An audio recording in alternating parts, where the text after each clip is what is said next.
Realmente, el capítulo 12 está casi en el medio del libro Apocalipsis, pero algunos consideran que es el capítulo realmente central del libro, porque centra el mayor problema que tienen los seres humanos.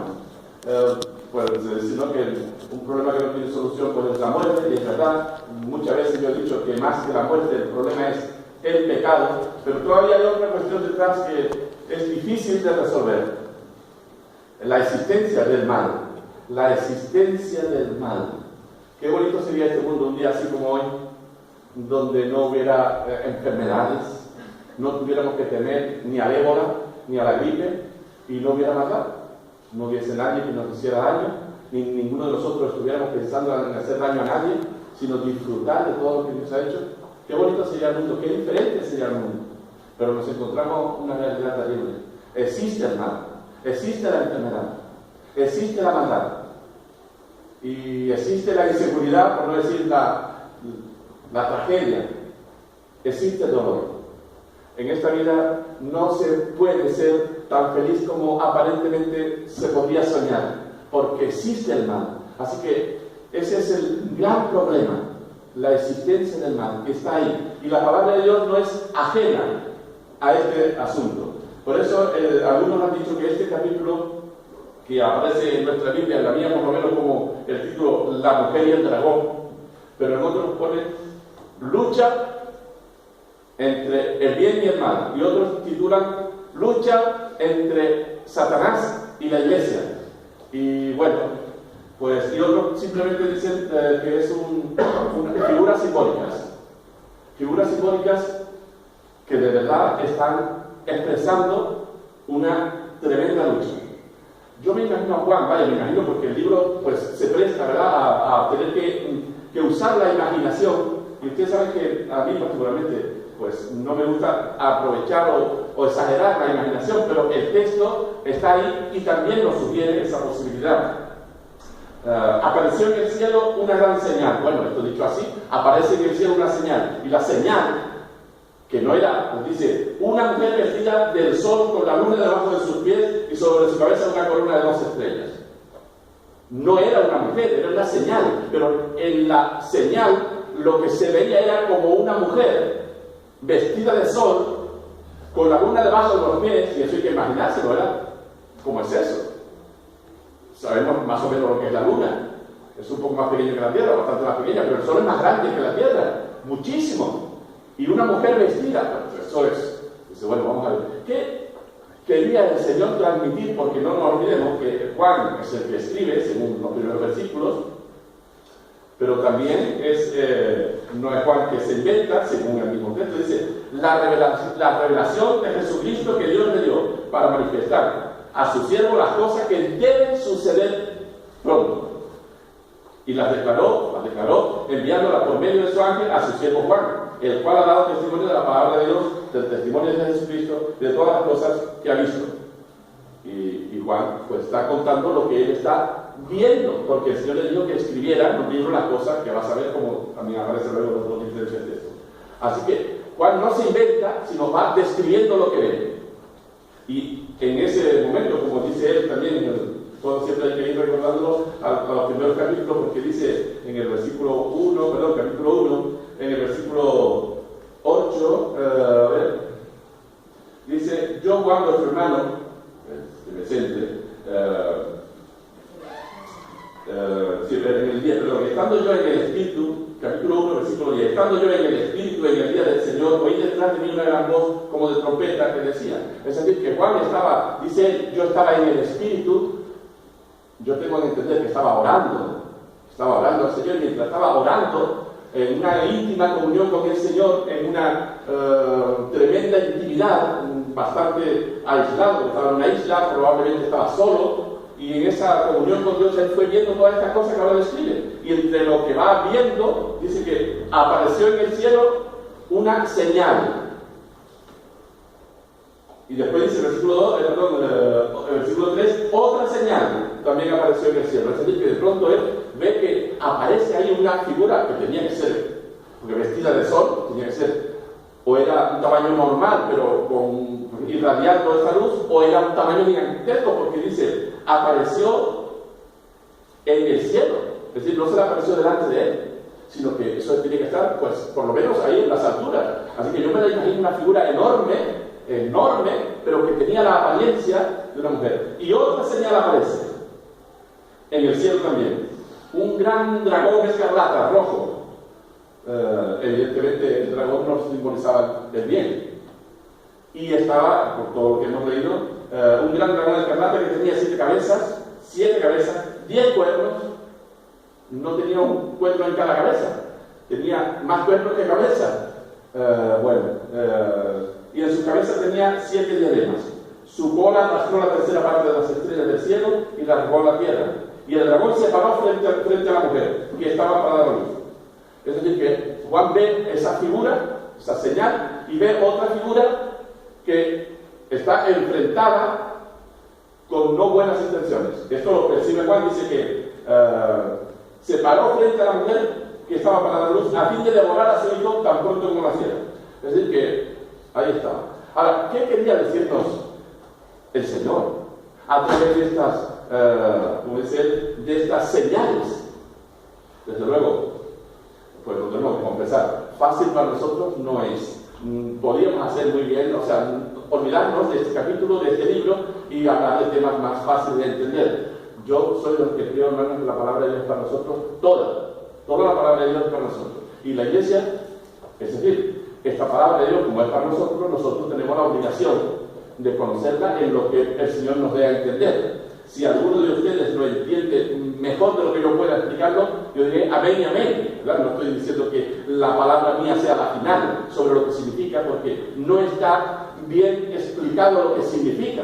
Juan dice, vi una figura, vi una señal, y el dragón que estaba frente a una mujer. ¿Y qué puede significar todo eso? Bueno, a mi mente vienen varias cosas.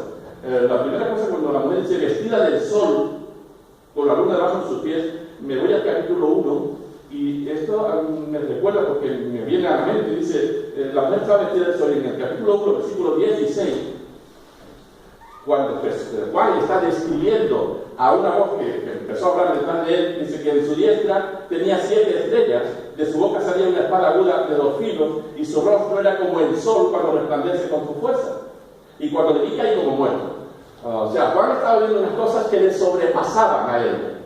Y la mujer está vestida de sol, y la figura que aparece en el capítulo 1, que luego se identifica con Jesús, tenía su rostro, era como el sol. Así que había una cierta similitud entre esta mujer, mayormente por el sol. Es decir, por lo menos, si el dragón, bueno, después se identifica como la serpiente antigua, Satanás, ¿quién era la mujer?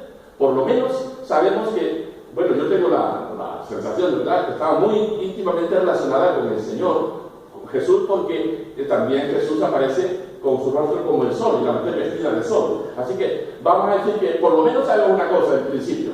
La mujer representaba al bien, o a Dios, o a la obra de Dios. Y el dragón, desde luego, pues está bien claro a quién representa. Ese sí es el único que está bien identificado, ¿verdad? Yo no me puedo meter en los detalles de el sol y la luna, y las 12 coronas o diademas, las 7 cabezas, los 10 cuernos. Esos detalles, aparte de que son complejos y se prestan a diferentes interpretaciones. Solamente decir, hombre, pues la corona hablaría de gloria, los cuernos hablan de poder, 7 cabezas, 10 cuernos, pues algunos han visto ahí, pues algunos han visto directamente y dice, bueno, el dragón sí simbolizaba a Satanás, pero era directamente el imperio romano, que era el que estaba delante de ¿delante de quién? O que se oponía a, entonces, la mujer. ¿Y quién era la mujer? La Iglesia. Porque el imperio romano persiguió hasta términos casi indecibles a la Iglesia. Así que algunos han visto esta figura y yo no puedo dejar de verlo así. Otros, desde luego, más pasando el tiempo, comenzaron a ver en esa mujer, y no sé si algunos de ustedes lo habrán visto en algunos cuadros, a la Virgen María. Y no sé, ¿alguno lo ha visto? La Virgen María aparece en algunos cuadros pintados porque algunos de la Iglesia Católica entendió, no desde el principio, pero quiero recordar, siglo VII, VIII, no sé si alguno de ustedes más o menos me recuerdo, entiendo que es así, que se comenzó a identificar a esta mujer con la Virgen María. Bueno, por lo que se habla del hijo, etcétera, etcétera, ¿no? Pero la mayoría de los estudiosos no coinciden con esto. Siempre se ha visto en la mujer, a esta figura de la mujer, a esta señal de la mujer, más al pueblo de Dios. Al pueblo de Dios del Antiguo y del Nuevo Testamento, cosa no fácil para nosotros de entender, pero tampoco imposible, porque el pueblo de Dios no son dos, es un solo pueblo. Jesús dijo que la pared intermedia ha desaparecido y Él quiere hacer de los dos un solo pueblo. Es decir, que aunque nosotros decimos Israel, el antiguo pueblo de Dios, y el actual pueblo de Dios, para Dios es su pueblo, siempre es su pueblo, no son dos pueblos, en todo caso dos que han sido por Cristo fundidos en un solo pueblo, el pueblo de Dios. Así que no es un inconveniente que la mujer represente al pueblo de Dios de siempre. Así que yo me quedo con esa idea. La mujer va a representar en general al pueblo de Dios y el dragón a Satanás. Que sea el imperio romano, que los pueblos signifiquen los imperios que luego les sucedieron, puede ser.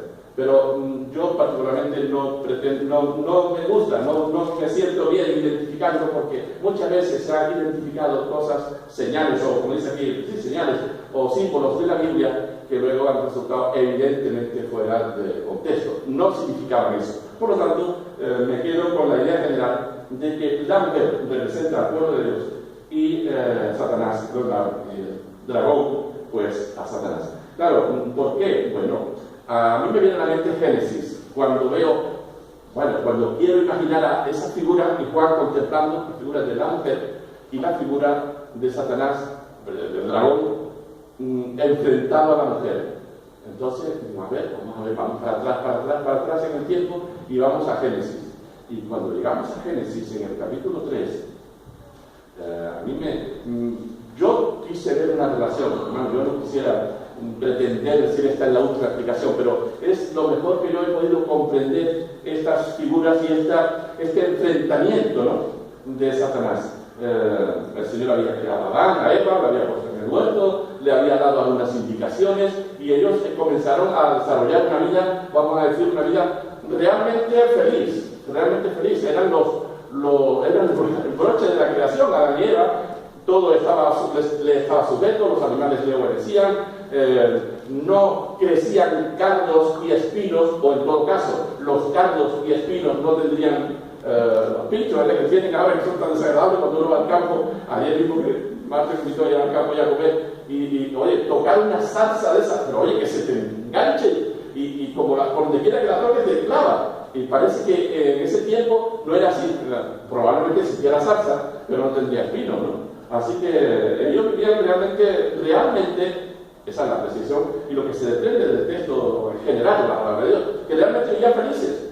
Es decir, no había enfermedades, no había conflictos, no había maldad, pues se podía vivir bien. Bueno, y ahí apareció la serpiente, que era la más astuta. Dice, la serpiente era más astuta que todos los animales del campo, estoy leyendo en Génesis 3. Que Jehová Dios había hecho, y dijo a la mujer, la serpiente y la mujer, con que así que Dios os ha dicho no comáis de ningún árbol del huerto. Y la mujer respondió, bueno, la serpiente, del fruto del árbol del huerto podemos comer, pero del fruto del árbol que está en medio del huerto, dijo Dios, no comeréis de él, ni le tocaréis para que no muráis. Entonces la serpiente dijo a la mujer, no moriréis, pero sabe Dios, o Dios sabe, que el día que comáis de él serán abiertos vuestros ojos y seréis como Dios, conocedores o sabiendo el bien y el mal. Y al ver la mujer que el árbol era cuaya, pues comió, etcétera, etcétera, etcétera, y ahí no toda la dificultad. Así, pero ahí tenemos a la mujer, vamos a decir, la mujer original, y al dragón original, la serpiente original. Y yo no puedo dejar de ver estas dos mismas figuras. ¿Y por qué esta lucha permanente? La mujer en Génesis obedeció y arrastró a su marido, evidentemente, y la palabra decía que el día que le comiere morirás. Pero, hermano, Dios tiene el control de todo. Ahora, y no siempre va a ser fácil para nosotros explicar todo. No, fácil no. Pero ahí está, no perdemos el interés, ni mucho menos el ánimo, ¿no? Dios controla todo. Dios me había dicho que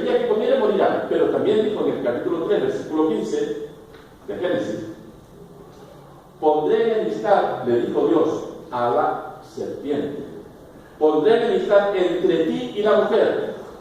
Es decir, esto que ahora comenzó aquí como la mujer allí y la otra aparece ahí con una insinuación aparentemente amistosa.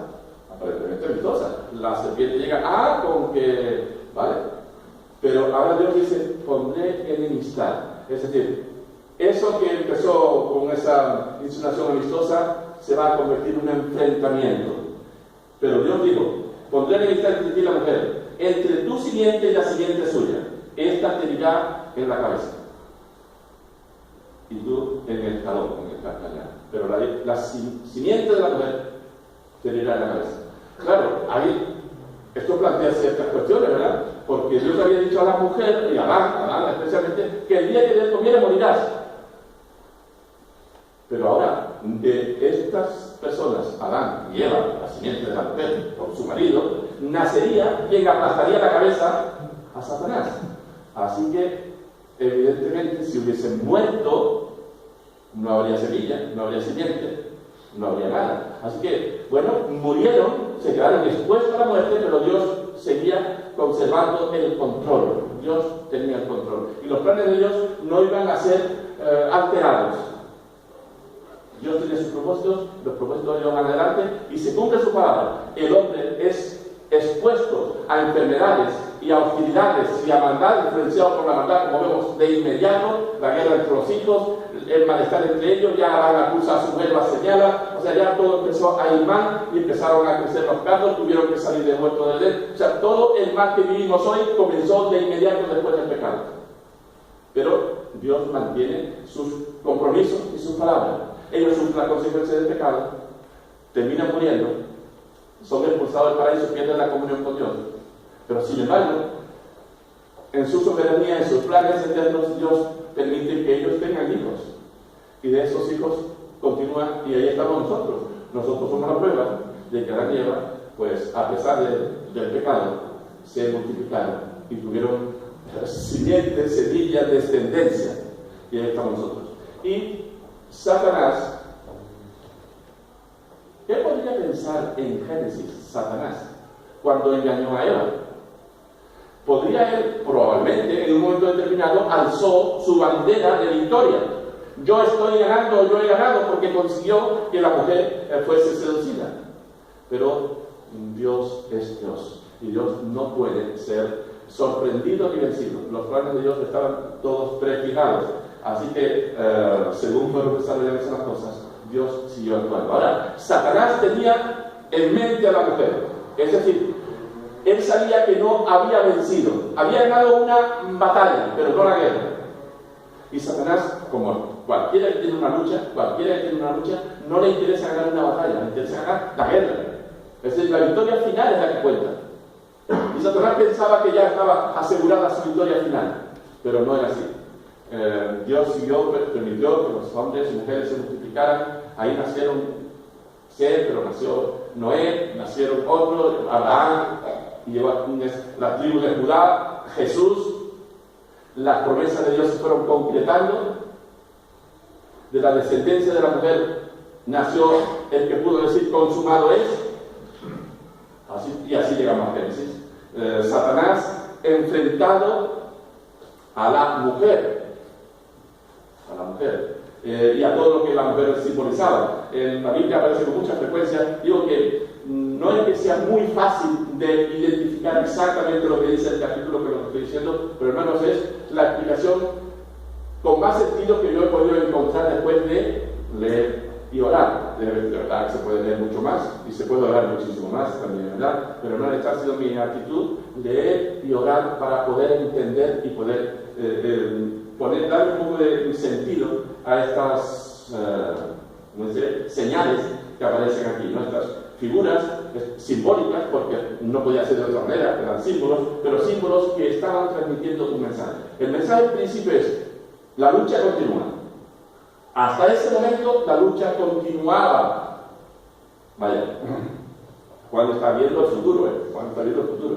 En ese momento, evidentemente, la lucha continuaba. Pero Juan está viendo el futuro, cosas que van a suceder, y una vez que Juan ha visto, o describe, o el Señor le ha mostrado cosas que van a suceder después que ha visto las cosas que van a suceder, después de eso, lo que viene después cambia. Pero claro, hasta que no suceda eso, que está viendo que va a suceder en el futuro, las cosas permanecen. Es decir, la lucha entre el bien y el mal, entre Satanás y la iglesia o el pueblo de Dios, ¿ha terminado hoy por hoy?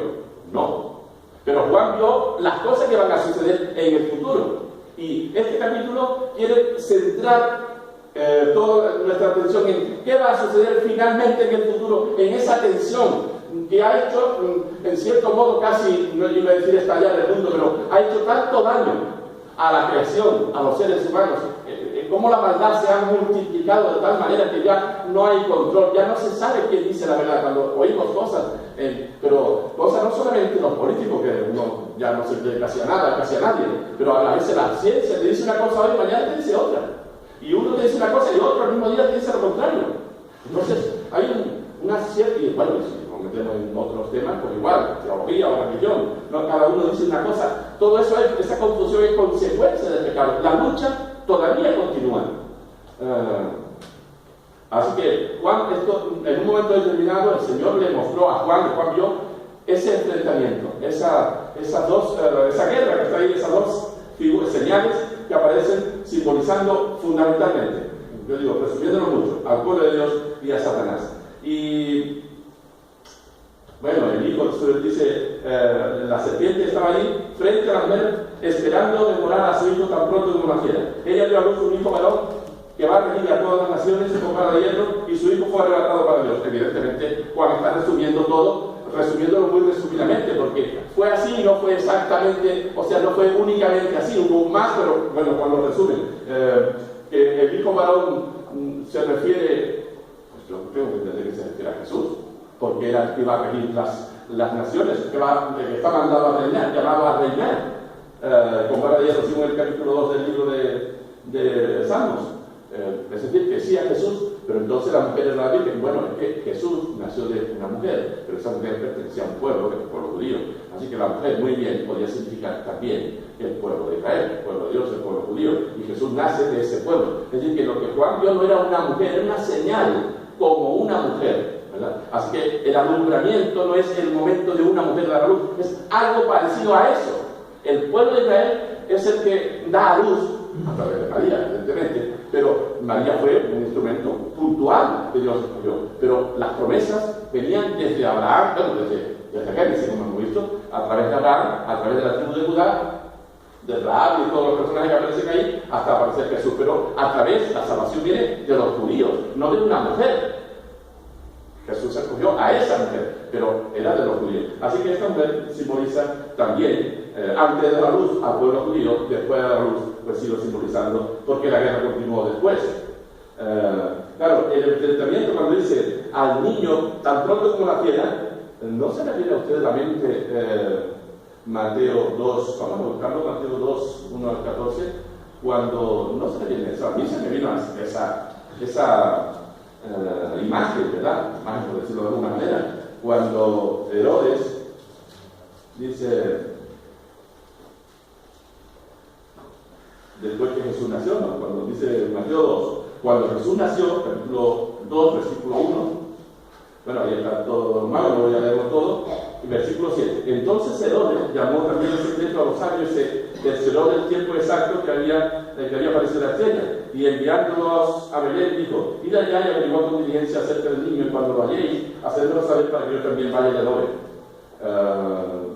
Evidentemente ya sabemos lo que pretendía Herodes, no era adorar al niño, sino que lo que pretendía Herodes era matar al niño, y fue lo que hizo después en los versículos 16 y 17. Entonces Herodes, cuando se vio burlado por los años, se enojó mucho y mandó matar a todos los niños menores de 2 años que habían de Belén y a todos sus alrededores, conforme al tiempo indicado por los sabios, los magos, los sabios.